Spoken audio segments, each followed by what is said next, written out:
UP board class inter subject math exercise 4.2 determinants की चल रही थी और इसके मैं आप लोगों को 7 क्वेश्चन करवा चुका हूं। ये क्वेश्चन नंबर 8 की ओर बढ़ते हैं। तो क्वेश्चन नंबर 8 कुछ इस तरह है। इसमें और 8 में भी कई पार्ट हैं। ये फर्स्ट पार्ट की बात कर रहा हूं। इसमें एक डिटर्मिनेंट्स दे रखा है और इसके एलिमेंट लिख रहा हूं 1 1 1। ये सभी 1 1 1 हैं और यहां से ए बी और सी और इधर से ए स्क्वायर बी स्क्वायर सी स्क्वायर इसमें सिद्ध करवा रहे हैं। एक ब्रैकेट में ए माइनस बी, फिर बी माइनस सी और फिर सी माइनस ए, ये लिखवा रहे हैं। तो ये लेफ्ट हैंड साइड यहीं लिखे दे रहा हूं मैं। लेफ्ट हैंड साइड, ये लेफ्ट हैंड साइड है और राइट हैंड साइड में ये सिद्ध करके दिखाना है। तो ध्यान दें, इसे साइड के लिए मैं एक प्रॉपर्टी लगा रहा हूं लेफ्ट हैंड साइड में। ये जो R1 दिखाई दे रहा है R1, मैं R1 बदल रहा हूं R1 और R2 भी बदलूंगा, R1 भी बदलूंगा, R2 भी बदलूंगा।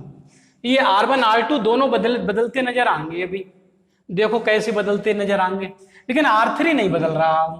R3 तो R3 ऐसे लिखे थे ना 1c c स्क्वायर। इसके एलिमेंट तो ऐसे ही हैं। R1 R2 बदलेंगे। कैसे बदलेंगे?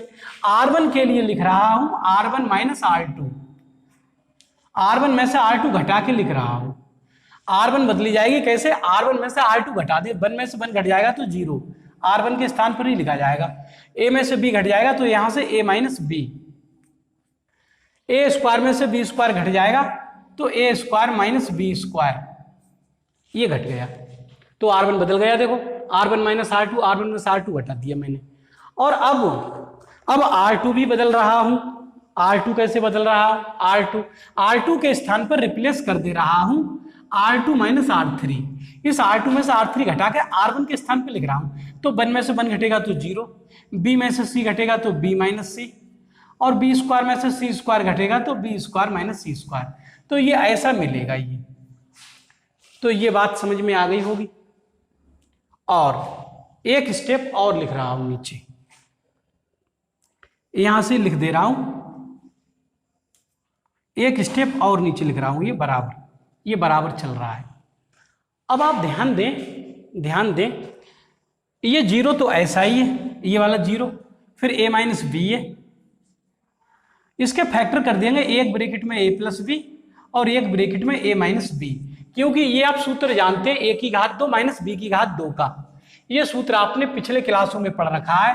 a की घात 2 माइनस b की घात 2 का, एक ब्रैकेट में दोनों संख्याओं का जोड़ होता है इनका, एक में घटाया होता है a minus B, A square minus B square, A plus B A minus B. तो वही सूत्र लगा दिया। ये एक ही एलिमेंट है इसी का, ये एक था तो ये भी एक ही है।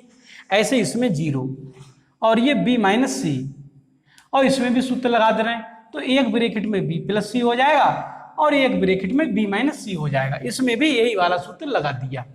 और तीसरे एलिमेंट है 1 c और सी स्क्वायर।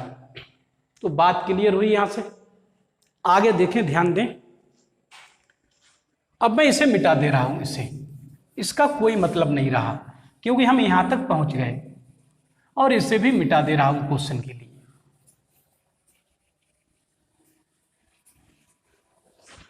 तो यहां से इस R1 से a माइनस बी इसमें भी है, a माइनस बी इसमें कॉमन है और इसमें तो a माइनस बी है ही। क्यों है?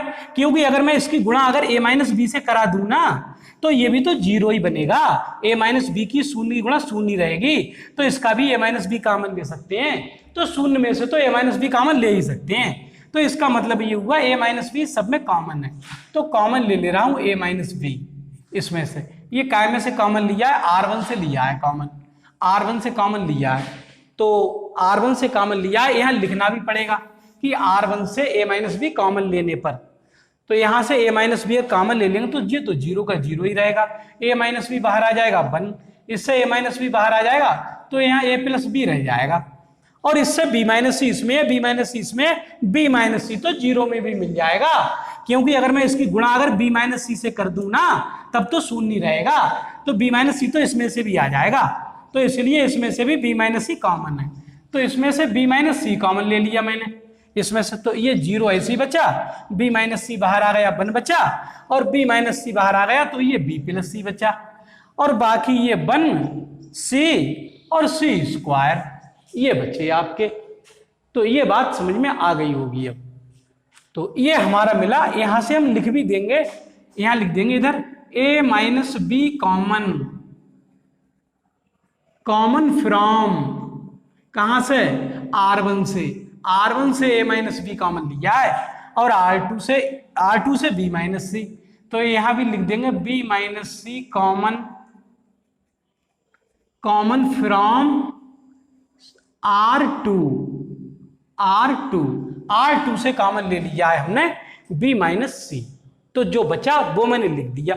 अब आप इस क्वेश्चन में सही तरीके से देख पा रहे हो, 2 जीरो बन गए, एक कॉलम में 2 जीरो बन गए, ये बहुत बड़ा काम है, क्योंकि अब हमें ना तो इसके सापेक्ष खोलना पड़ेगा ना इसके सापेक्ष प्रसार करना पड़ेगा, केवल एक ही एलिमेंट रह जाएगा, इसके सापेक्ष प्रसार कर देंगे हम, क्योंकि 2 तो वैसे ही जीरो हो जाएंगे, जब बाहर जीरो लग जाएगा, जीरो ही बड़ा होगी तो सब जीरो हो जाएंगे वो, तो इसलिए इस कॉलम के सापेक्ष प्रसार कर दे रहा हूं अब मैं इसका, तो यहां लिख देंगे C1 के सापेक्ष प्रसार करने पर, तो C1 के सापेक्ष प्रसार कर दे रहा हूं, यहां लिख दे रहा हूं अब C1 के सापेक्ष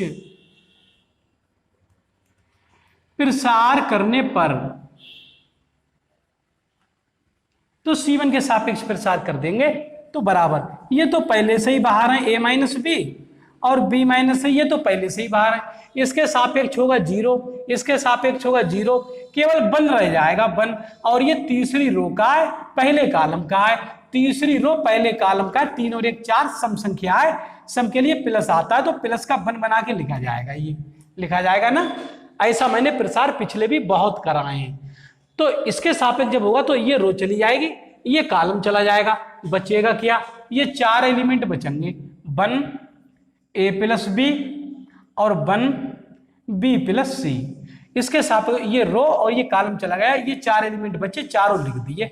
अब केवल इसी का तो हल करने को रह गया, तो इसका हल कर दे रहा हूं मैं, देखो ध्यान दे, is equal a minus B minus C, और ये तो गुणा में 1 है, 1 तो 1 ही है, गुणा का ऐसा ही लिखा रहेगा, केवल इसकी बात बची, इसमें पहले ऐसी गुणा होती है b प्लस सी एकम b प्लस सी, और फिर माइनस फिर गुणा होगी ऐसी a plus B Ekam a plus B होगी वैसे तो, लेकिन जब ये माइनस अंदर जाएगा ना, ये माइनस भी तो है, a plus B Ekam a plus B, या तो ब्रैकेट लगाएं और ब्रैकेट ना लगाएं तो ये प्लस माइनस में बदल जाएगा, जब माइनस अंदर जाएगा तो माइनस प्लस माइनस, तो यहां से कुछ कट भी रहा है, ये b माइनस का है और b प्लस का, ये कट गया, तो बचा क्या वो देखो, अब राइट किया गया है बचने को, यहां से a माइनस बी, एक ये बचा, एक b माइनस सी ये है, एक से मल्टीप्लाई होगी तो ये तो ऐसे ही रहेंगे, और यहां से c माइनस ए रह जाएगा।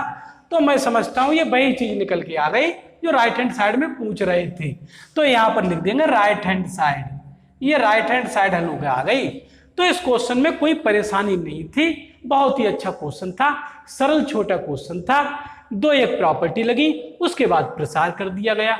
तो ये क्वेश्चन अब समझ में आ जाना चाहिए। जो बच्चे मेरी वीडियो को लगातार देख रहे हैं उन्हें एक एक चीज की जानकारी हो जाएगी और उन्हें गणित में कोई भी परेशानी नहीं आ सकती, ऐसा मेरा विश्वास है। तो वीडियो को लाइक करना ना भूलें, चैनल को सब्सक्राइब करना ना भूलें और बेल आइकन भी प्रेस कर दें। जब भी मैं इस तरीके की वीडियो अपलोड करूंगा तो उसका नोटिफिकेशन आपको मिलेगा और आप मेरी वीडियो से लाभान्वित होंगे। और बहुत ही कम समय में यदि इसी तरह पढ़ते रहे तो एक अच्छे गणित छात्र के रूप में उजागर होंगे। इस वीडियो में इतना ही, धन्यवाद।